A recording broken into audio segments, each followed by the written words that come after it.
Ada alasan mengapa beberapa kitab tidak pernah diletakkan di rak perpustakaan umum. Bukan karena isinya terlalu rumit, melainkan karena kata-kata di dalamnya dianggap mampu mengubah cara manusia memandang kenyataan itu sendiri.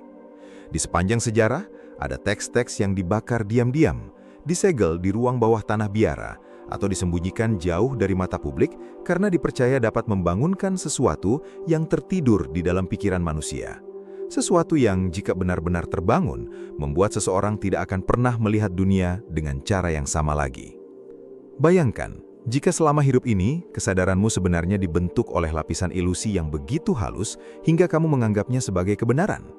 Lalu suatu malam, kamu menemukan sebuah kitab kuno berdebu dengan simbol-simbol asing di sampulnya. Kamu membukanya perlahan, dan kalimat pertama yang kamu baca terasa seperti menatap langsung ke dalam pikiranmu sendiri. Bukan sekedar membaca, melainkan seolah kitab itu sedang membaca dirimu. Di titik itulah banyak kisah kuno dimulai. Bukan dengan perang, bukan dengan ramalan, tetapi dengan sebuah kesadaran yang terlalu besar untuk diabaikan. Peradaban Mesir kuno menyimpan teks tentang jiwa yang mampu melintasi dimensi kesadaran. Para filsuf hermetik berbicara tentang dunia sebagai pantulan pikiran ilahi. Di timur, manuskrip-manuskrip Tantra dan kitab rahasia Taoisme mengajarkan bahwa realitas luar hanyalah bayangan dari energi yang bergerak di dalam diri manusia. Anehnya, semakin dalam pengetahuan itu menggali hakikat manusia, semakin keras pula dunia berusaha menyembunyikannya. Sejarah tidak hanya dipenuhi perang perebutan wilayah, tetapi juga perang untuk mengendalikan cara manusia berpikir. Namun pertanyaannya bukan lagi apakah kitab-kitab itu benar-benar ada. Pertanyaan yang jauh lebih mengganggu adalah, mengapa begitu banyak penguasa, institusi, dan bahkan kelompok spiritual tertentu takut jika pengetahuan itu jatuh ke tangan semua orang? Apa yang sebenarnya terkandung di dalam teks-teks terlarang itu hingga selama berabad-abad manusia diperingatkan untuk tidak membacanya? Dan yang paling penting, apakah mungkin beberapa di antaranya masih tersembunyi hingga hari ini menunggu ditemukan oleh orang yang tepat? Video ini bukan sekedar perjalanan menelusuri kitab-kitab kuno yang hilang dalam debu sejarah. Ini adalah perjalanan menembus batas antara pengetahuan dan kesadaran. Kita akan membuka kisah tentang manuskrip yang dilarang gereja, teks mistik yang membuat para rajanya ketakutan, hingga ajaran-ajaran esoterik yang dipercaya mampu mengubah struktur cara manusia memandang hidup, kematian, dan dirinya sendiri. Tetapi semakin jauh kita masuk, kamu mungkin mulai menyadari satu hal yang tidak nyaman. Mungkin selama ini dunia modern tidak benar-benar ingin manusia mengenal potensi pikirannya sendiri. Dan berhati-hatilah ketika mendengarkan sampai akhir, karena beberapa gagasan tidak bekerja seperti informasi biasa. Mereka hidup di dalam pikiran, tumbuh perlahan, lalu diam-diam mengubah cara seseorang melihat realitas. Mungkin itulah alasan mengapa sebagian kitab disebut terlarang. Bukan karena mereka jahat, tetapi karena setelah memahaminya, seseorang tidak akan pernah bisa kembali menjadi versi dirinya yang lama.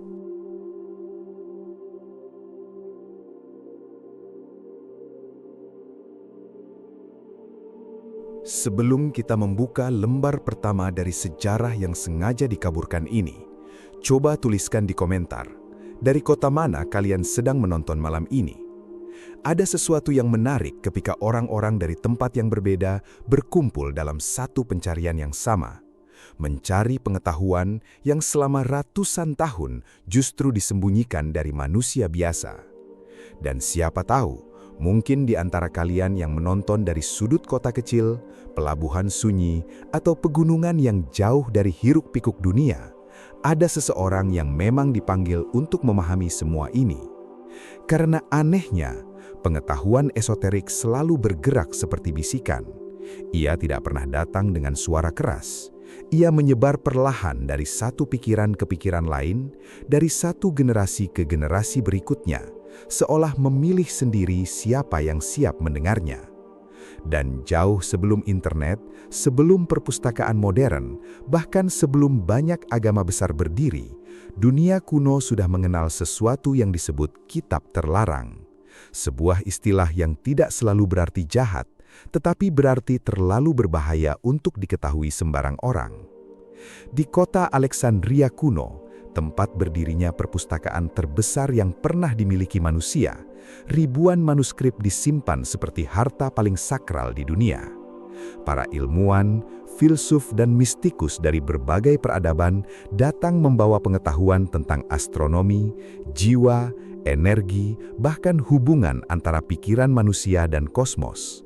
Tetapi sejarah mencatat sesuatu yang mengerikan, bahwa bukan hanya gulungan kertas yang dimusnahkan, melainkan cara berpikir manusia yang sengaja dipadamkan. Salah satu teks yang paling sering dibisikkan dalam lingkaran esoterik adalah Corpus Hermeticum, kumpulan ajaran misterius yang dikaitkan dengan Hermes Trismegistus, sosok legendaris yang disebut sebagai gabungan antara manusia, filsuf dan makhluk setengah dilahi. Di dalam teks itu, terdapat gagasan yang mengguncangkan fondasi realitas, bahwa alam semesta bukanlah benda mati, melainkan pikiran hidup yang terus bergetar. Bahwa manusia bukan makhluk kecil yang terpisah dari semesta, melainkan pantulan miniatur dari kekuatan kosmik itu sendiri. Gagasan seperti ini terdengar indah hari ini, tetapi pada masa lalu, pemikiran semacam itu dianggap ancaman serius, karena jika manusia mulai percaya bahwa kesadaran mereka memiliki hubungan langsung dengan realitas, maka rasa takut akan kehilangan kekuatannya. Institusi tidak lagi mudah mengendalikan pikiran, dan penguasa tidak lagi menjadi satu-satunya sumber kebenaran. Mungkin itu sebabnya banyak teks kuno tidak dihancurkan secara terang-terangan, melainkan dibuat menghilang perlahan dari sejarah, seolah dunia dipaksa melupakan bahwa manusia pernah mengetahui sesuatu yang luar biasa. Menariknya, hampir setiap peradaban memiliki versi kitab terlarang mereka sendiri. Dalam tradisi Yahudi mistik, ada teks Kabala yang dipercaya terlalu berbahaya dipelajari sebelum seseorang matang secara spiritual. Di Tibet, beberapa manuskrip Tantra disembunyikan di dalam gua-gua pegunungan dan hanya diwariskan kepada murid tertentu. Bahkan di Nusantara sendiri, kisah tentang naskah kuno yang tidak boleh dibaca sembarangan sudah hidup sejak lama. Kitab-kitab yang dipercaya mampu mempengaruhi kesadaran, mimpi, bahkan arah hidup seseorang. Tetapi semakin kita menelusuri sejarah, semakin terlihat pola yang sama. Pengetahuan tertentu selalu dibatasi, bukan karena palsu, melainkan dianggap mampu mengubah manusia dari dalam. Dan perubahan batin adalah sesuatu yang paling sulit dikendalikan. Pedang bisa dirampas, kota bisa dihancurkan, tetapi seseorang yang sudah melihat realitas dengan cara berbeda tidak akan pernah bisa kembali menjadi manusia yang sama. Disinilah letak sisi paling misterius dari kitab-kitab terlarang. Banyak di antaranya tidak berisi mantra gelap atau ritual mengerikan seperti yang sering digambarkan film. Sebaliknya, beberapa justru berbicara tentang kesadaran, pengendalian pikiran, simbol-simbol tersembunyi, dan kemampuan manusia untuk mengenali ilusi dalam hidupnya sendiri. Dan mungkin justru itulah hal yang paling ditakuti sepanjang sejarah. Bukan manusia yang mengetahui rahasia dunia, tetapi manusia yang akhirnya sadar bahwa selama ini dirinya hidup di dalam konstruksi yang tidak pernah benar-benar ia pertanyakan.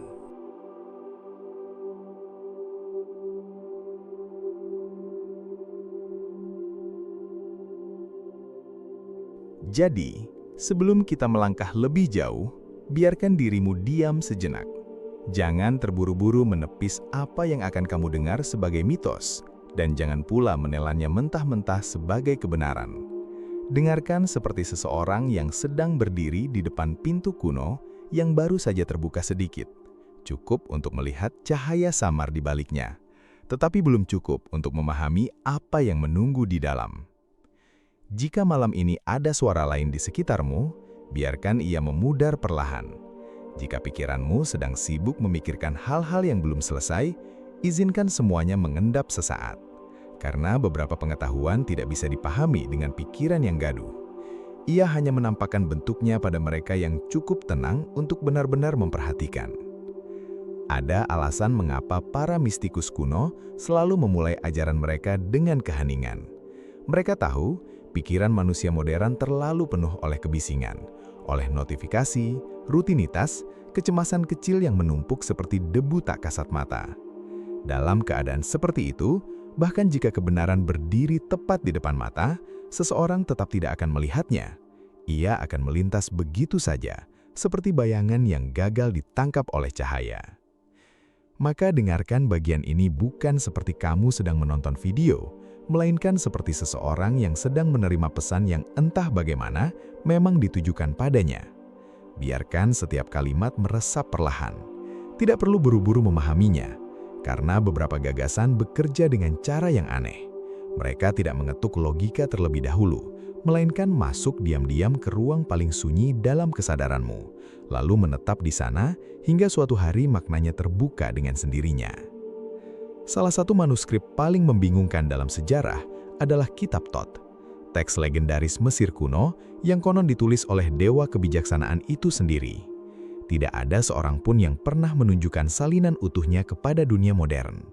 Sebagian menyebutnya mitos, sebagian lain percaya ia benar-benar ada, tersembunyi di ruang rahasia yang bahkan waktu pun seakan enggan menyentuhnya. Yang membuat kitab ini menakutkan bukanlah cerita tentang kutukan atau kekuatan gaib murahan seperti dalam legenda populer. Yang membuatnya dianggap berbahaya adalah klaim bahwa siapapun yang memahami isi sejatinya akan memperoleh kemampuan untuk melihat lapisan realitas yang selama ini tak kasat mata. Mereka tidak sekedar mengetahui sesuatu yang baru, mereka melihat dunia dengan struktur yang sama sekali berbeda.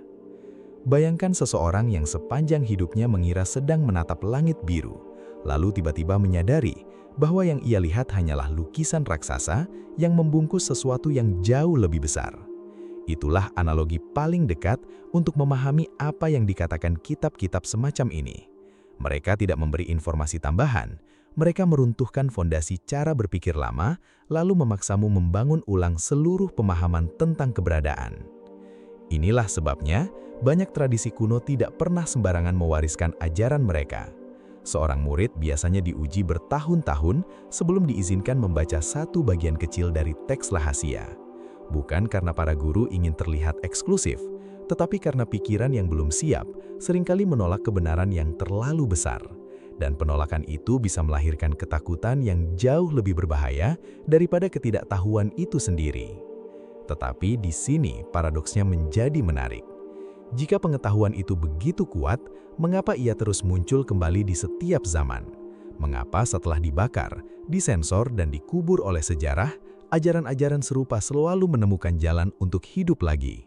Seolah ada sesuatu dalam kesadaran manusia yang secara alami terus mencari fragmen-fragmen itu.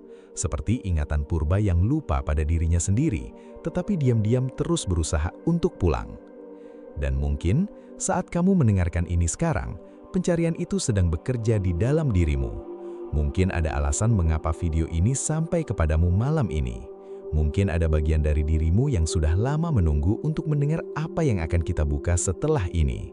Karena bagian berikutnya bukan lagi tentang sejarah kitab-kitab terlarang, melainkan tentang rahasia terbesar yang mereka sembunyikan dari hampir seluruh umat manusia.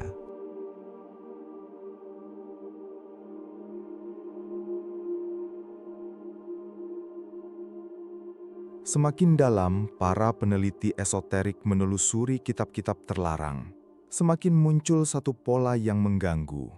Hampir semua teks kuno itu berbicara tentang ilusi. Bukan ilusi sulap atau tipuan mata biasa, tetapi ilusi keberadaan.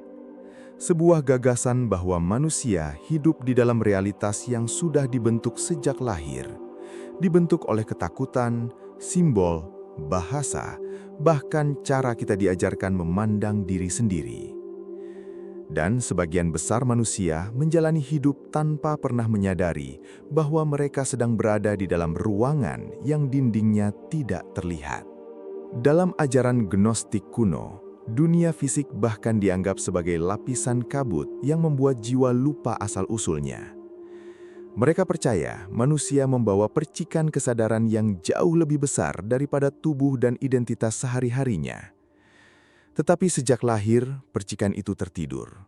Ia dibungkus rutinitas, ketakutan sosial, obsesi materi, dan suara dunia yang terus-menerus menarik perhatian manusia keluar dari dirinya sendiri. Menariknya, konsep serupa muncul di banyak tempat yang terpisah ribuan kilometer dan berbeda zaman.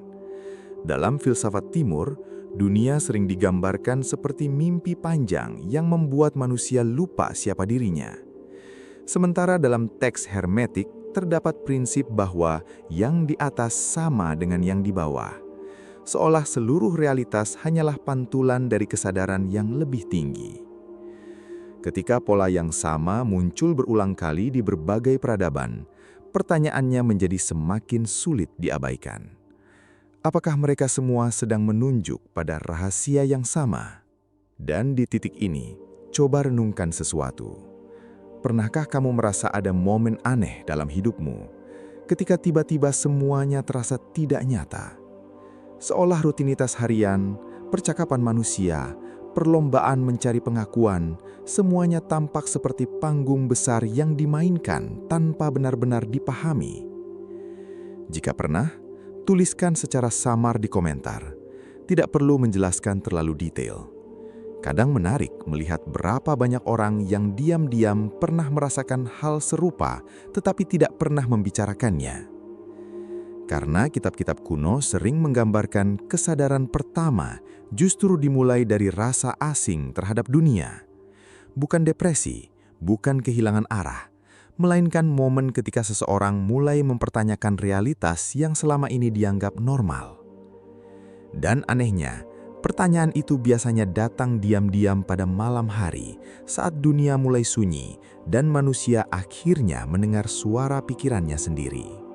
Salah satu bagian paling kontroversial dari teks esoterik adalah gagasan bahwa pikiran manusia bukan sekedar alat untuk berpikir, tetapi medan energi yang terus membentuk pengalaman hidupnya. Hari ini, banyak orang menganggap ide tersebut sekedar motivasi modern, padahal konsep tersebut sudah muncul ribuan tahun lalu dalam manuskrip kuno India, Mesir, hingga Yunani. Mereka percaya bahwa apa yang terus-menerus dipikirkan manusia perlahan membentuk frekuensi batin yang mempengaruhi cara realitas merespon dirinya. Tetapi disinilah kesalahpahaman besar sering terjadi. Banyak orang membayangkan ajaran ini seperti sihir instan, cukup berpikir positif, lalu semesta akan memberikan segalanya. Padahal, teks-teks kuno justru berbicara tentang sesuatu yang jauh lebih sulit. Penguasaan diri. Mengendalikan pikiran bukan berarti memaksa diri selalu bahagia. Itu berarti menyadari bagaimana ketakutan, amarah, dan keyakinan tersembunyi diam-diam mengarahkan seluruh hidup seseorang tanpa ia sadari. Dan mungkin inilah alasan mengapa sebagian kitab dianggap berbahaya. Karena ketika seseorang benar-benar memahami cara pikirnya bekerja, ia menjadi sulit dimanipulasi. Ia mulai mempertanyakan narasi yang ditanamkan sejak kecil. Ia tidak mudah digerakkan oleh rasa takut massal. Dan bagi dunia yang berdiri di atas kendali pikiran manusia, kesadaran semacam itu bisa terasa seperti ancaman. Ada kisah menarik dari para inisiat kuno yang mengatakan bahwa pengetahuan sejati tidak pernah diberikan sekaligus.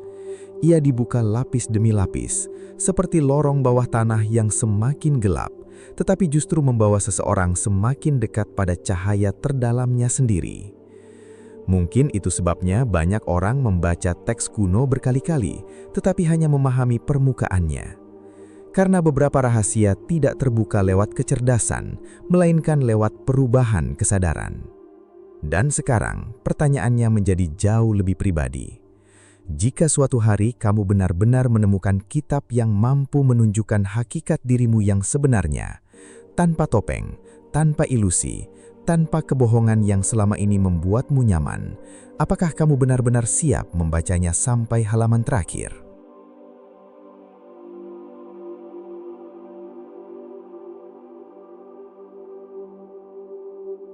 Dan mungkin setelah mendengar semua ini, sebagian dari kalian mulai bertanya dalam hati, jika memang pengetahuan kuno itu nyata, lalu bagaimana cara menerapkannya di dunia modern yang penuh distraksi seperti sekarang? Apakah semua ini hanya filosofi indah tanpa manfaat nyata?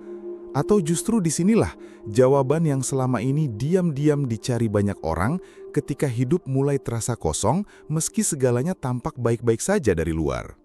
Menariknya, hampir semua kitab esoterik tidak pernah benar-benar fokus pada mengubah dunia luar. Mereka justru mengajarkan sesuatu yang jauh lebih mendasar, mengubah cara manusia mengalami dunia di dalam dirinya sendiri. Karena menurut para mistikus kuno, penderitaan terbesar manusia bukan berasal dari keadaan hidupnya, melainkan dari pikirannya yang terus bergerak tanpa arah, dipenuhi ketakutan yang bahkan tidak ia pahami asalnya. Maka, latihan pertama yang selalu muncul dalam berbagai tradisi kuno terdengar sangat sederhana, tetapi justru itulah bagian tersulitnya. Belajar diam. Bukan sekedar tidak berbicara, melainkan duduk tenang beberapa menit setiap hari, tanpa musik, tanpa layar, tanpa distraksi apapun. Hanya dirimu dan pikiranmu sendiri. Banyak orang menghindari keheningan karena disitulah mereka mulai mendengar isi batin yang selama ini tertutup kebisingan dunia.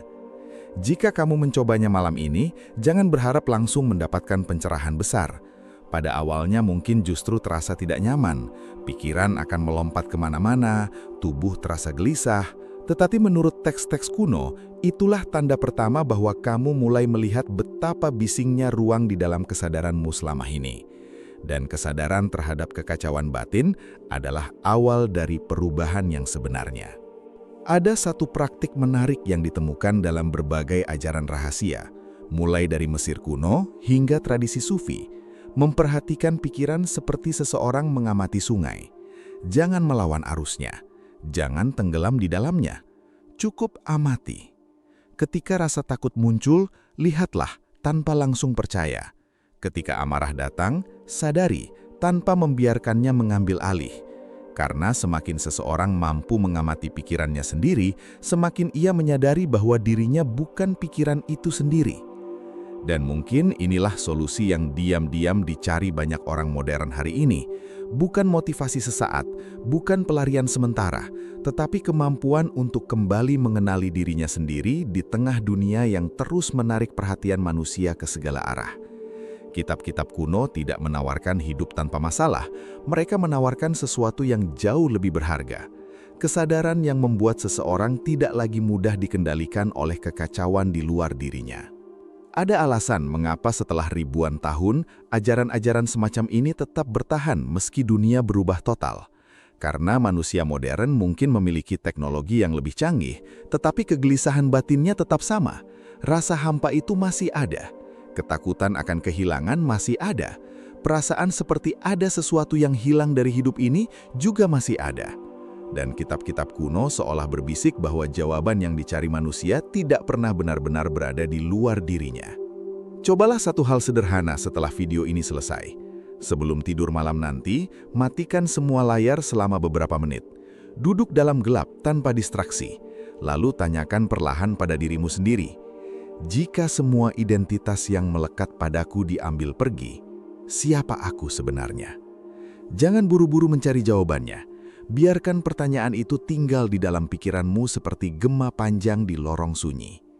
Karena dalam banyak tradisi esoterik, transformasi sejati tidak dimulai saat seseorang menemukan jawaban. Ia dimulai ketika seseorang akhirnya berani menghadapi pertanyaan yang selama ini ia hindari. Dan bisa jadi rasa penasaran yang membawamu menonton video ini bukanlah kebetulan biasa. Mungkin itu adalah bagian kecil dari dirimu yang selama ini mencoba membangunkan sesuatu yang tertidur sangat lama. Maka jika sejak tadi ada bagian dari dirimu yang merasa tenang, merasa tersentuh, atau bahkan merasa seperti sedang diingatkan akan sesuatu yang sulit dijelaskan, jangan abaikan perasaan itu begitu saja. Karena terkadang solusi terbesar tidak datang sebagai suara keras yang mengguncangkan hidup seseorang. Ia datang pelan, hampir tak terdengar, seperti pintu kesadaran yang akhirnya mulai terbuka sedikit demi sedikit.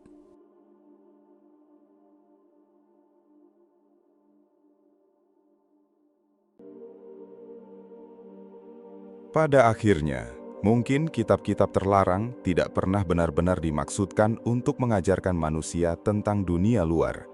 Mereka selalu berbicara tentang sesuatu yang jauh lebih dekat, sekaligus jauh lebih sulit dijangkau, diri manusia sendiri. Tentang lapisan-lapisan kesadaran yang selama ini tertutup rutinitas, ketakutan, dan kebisingan hidup modern. Dan mungkin karena itulah, pengetahuan semacam ini terus dianggap berbahaya sepanjang sejarah. Karena seseorang yang mulai mengenal dirinya sendiri akan jauh lebih sulit dikendalikan oleh ilusi dunia. Peradaban datang dan pergi, perpustakaan terbakar, manuskrip hilang di telan waktu. Tetapi gagasan-gagasan tertentu tetap bertahan seperti api kecil yang tidak pernah benar-benar padam. Ia berpindah dari simbol ke simbol, dari bisikan ke bisikan, dari satu generasi pencari menuju generasi berikutnya. Seolah ada sesuatu yang ingin terus diingatkan kepada manusia, bahwa di balik dunia yang terlihat biasa, selalu ada lapisan realitas lain yang menunggu untuk disadari. Dan mungkin rahasia terbesar dari semua kitab kuno itu bukanlah mantra, ritual, atau kemampuan mistis seperti yang dibayangkan banyak orang. Mungkin rahasia terbesarnya jauh lebih sederhana, sekaligus jauh lebih mengganggu. Bahwa manusia selama ini hidup terlalu jauh dari dirinya sendiri.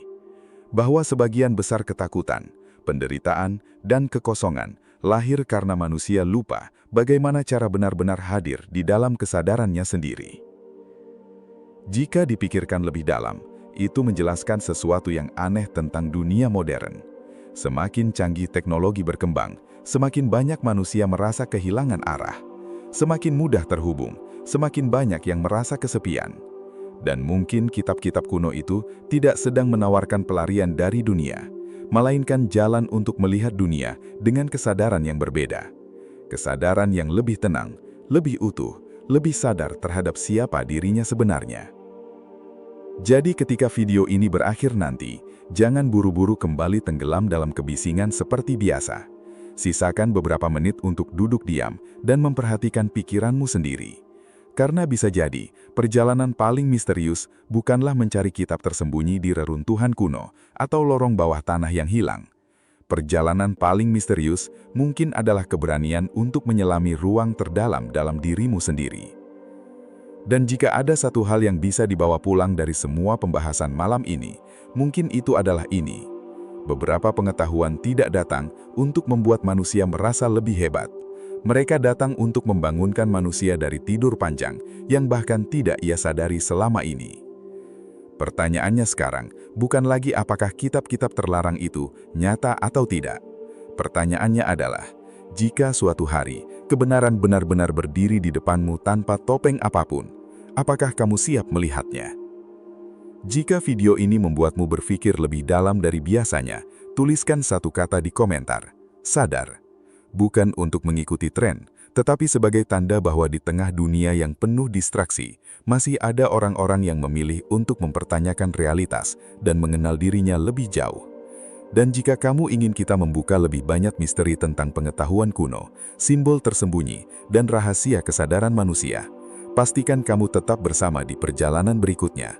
Karena semakin dalam kita menyelam, semakin kita sadar bahwa dunia ini mungkin tidak pernah sesederhana yang terlihat.